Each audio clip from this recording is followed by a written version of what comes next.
Okay, so picture this. You've been saving for years. You've got your down payment ready. You've been pre-approved by your lender. Your real estate agent is sending you listings every morning at 7 a.m. You find the house. It's got the kitchen island, the backyard, the good school district. Everything checks out. You put in the offer, it gets accepted, you close, you move in. And everybody, your parents, your friends, your coworkers, everybody tells you, congratulations, you made it, you're a homeowner now. Here's the problem. The day you signed those closing documents, you unknowingly agreed to a deal that's going to quietly drain somewhere between $600,000 and $800,000 out of your net worth over the next 30 years, and you didn't even know it was happening. Nobody told you. Nobody sat you down and showed you the actual math. And look, that's exactly what we're doing today. My name's Dexon, and I spend way too much time thinking about the hidden cost of home ownership. If you're someone who has either recently bought a home, is currently saving up to buy one, or is being pressured by everyone around you to stop throwing money away on rent, make sure you hit the subscribe button and give this video a thumbs up if this helps you out. Because I promise you, what I'm about to show you is something your mortgage lender, your real estate agent, and honestly, your well-meaning parents are never going to walk you through. Let's get into it. Here's the thing. We have been culturally programmed for decades to believe that buying a home is the single best financial decision a person can make. Full stop, no questions asked. It's treated almost like a rite of passage. And I get it, I really do. The idea is intuitive. You pay rent, that money disappears forever. You pay a mortgage, you're building equity. You own something, it appreciates. You sell it later for more than you paid, you win. That narrative is so clean, so simple, so emotionally satisfying. It's also incomplete in a way that's costing the average American family hundreds of thousands of dollars.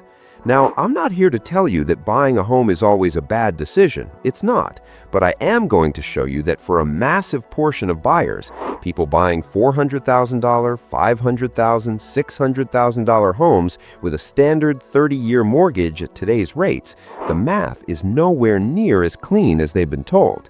And the scary part? The losses are silent. They don't show up on a bill. Nobody sends you a statement at the end of the year that says, hey, you lost $26,000 this year to home ownership. It just quietly happens month after month, year after year, while you're busy living your life and congratulating yourself on being a homeowner. All right, let's actually do the math, the part nobody shows you. All right, let's use a real example. A $500,000 home, which, by the way, is increasingly average. According to the National Association of Realtors, the median existing home sale price in the United States crossed $400,000 in 2023 and has continued climbing. In major metro areas, $500,000 is a starter home. So, you buy a $500,000 house, you put 20% down, that's $100,000 out of pocket right now. You finance the remaining $400,000. At a 7% interest rate, which is roughly where 30-year fixed rates have been sitting, your monthly principal and interest payment comes to about $2,661 per month. Now here's where most people stop doing math. They look at that number and think, okay, $2,661 a month, I can handle that. But that's not what home ownership costs, not even close. Let's add property taxes. On a $500,000 home, you're typically looking at somewhere between 1 and 1.5% annually. Let's use 1.2. That's $6,000 a year, $500 a month. Homeowner's insurance. On a $500,000 property, you're realistically paying $1,500 to $2,500 a year, depending on your location. Let's call it $2,000. That's another $167 a month. Maintenance and repairs. Here's where people seriously underestimate. Financial planners commonly cite the 1% rule. Budget 1% of your home's value per year for maintenance. On a $500,000 home, that's $5,000 a year, $417 a month. And honestly, given inflation in labor and materials, many experts now say 1.5 to 2% is more realistic. We'll stick with 1% to be conservative. HOA fees, if applicable. The average HOA fee in America is around $200 to $300 a month. Let's assume no HOA to keep this conservative. So your real monthly cost of ownership is $2,661 plus $500 plus $167 plus $417. That's $3,745 per month. But we're still not done, because there's one more cost that almost nobody talks about, and this one is the sneaky one: the opportunity cost of your down payment. You put $100,000 down. That $100,000 is now locked in your house. It's not liquid. It's not invested. What would have happened if you would put that $100,000 into a diversified index fund instead? The S&P 500 has returned an average of about 10% annually over the long run. At 10%, $100,000 becomes roughly $1.7 million over 30 years. That's not a cost that shows up anywhere on paper, but it is absolutely a cost. It's called an opportunity cost, and it is one of the most overlooked destroyers of wealth in personal finance. This is where it gets really interesting. Over a 30-year mortgage on $400,000 at 7%, do you know how much total interest you pay? $558,036. You borrowed $400,000, you pay back $958,036. The bank collects over $500,000 in interest from you. And here's what most people don't realize. In the early years of your mortgage, the overwhelming majority of your payment is going to interest, not principal. In your very first payment of $2,661, approximately $2,333 of that goes to interest. Only $328 goes towards paying down the actual loan. You're paying $2,661 and building $328 of equity for years. This is called front-loaded amortization, and it is specifically designed by the financial system to maximize the amount of interest you pay over the life of the loan. Think of it like this. Imagine you borrowed money from a friend to buy a car, and your friend structured it so that for the first 5 years, almost every dollar you paid went to their pocket, and only a tiny sliver reduced what you actually owed. You'd be furious. You'd call that predatory. But because it's wrapped in a mortgage and a closing ceremony and a set of house keys, we celebrate it. Now, let's put the full picture together. Total interest paid over 30 years, $558,000. Property taxes over 30 years at $6,000 a year is $180,000. Insurance over 30 years at $2,000 a year is $60,000. Maintenance and repairs over 30 years at $5,000 a year is $150,000.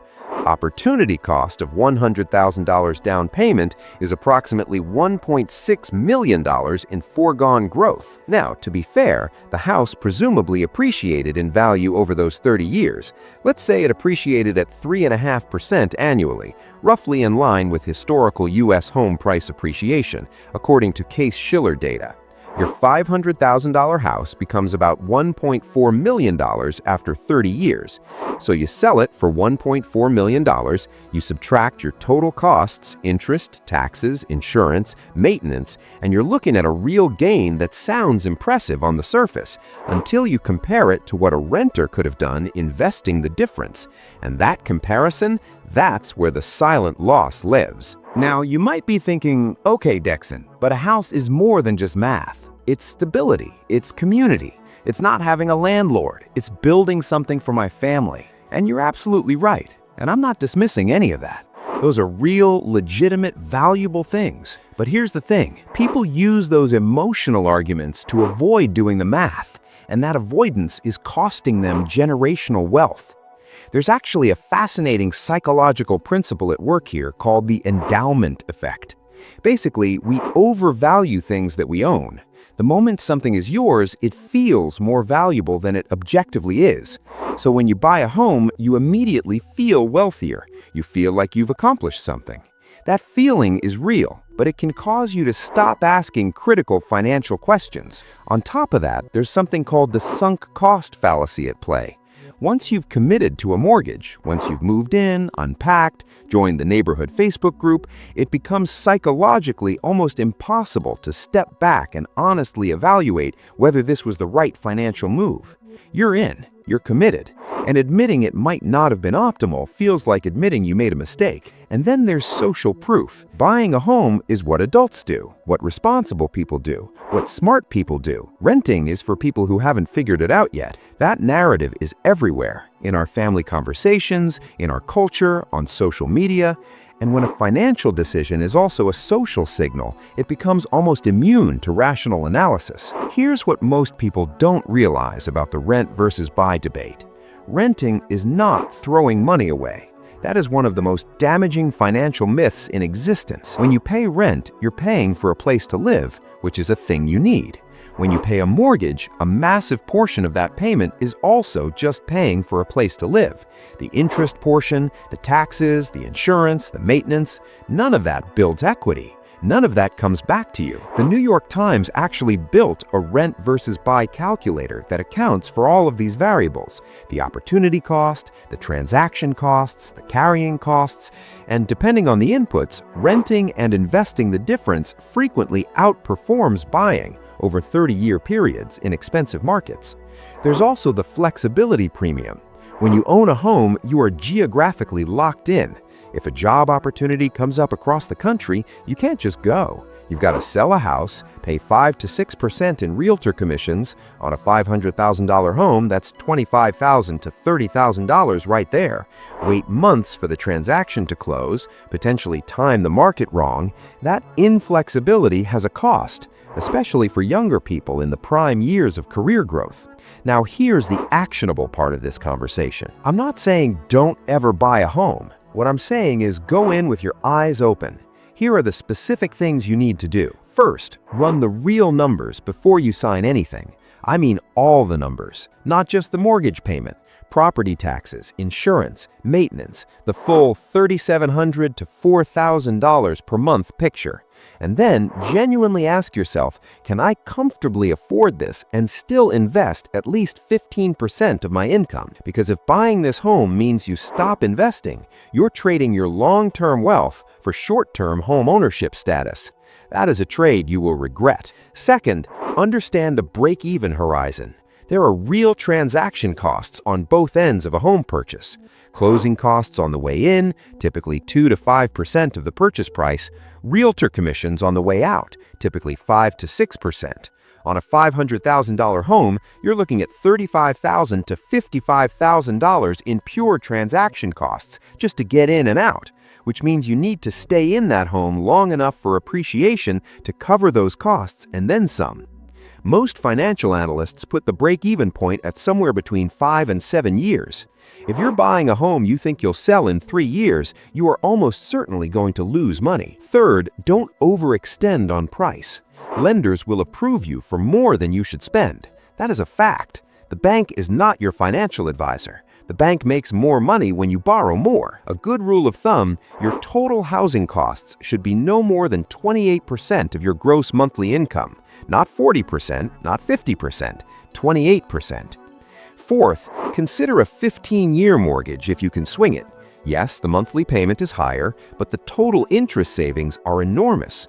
On a $400,000 loan, the difference in total interest between a 15-year and a 30-year mortgage at comparable rates is often $200,000 or more.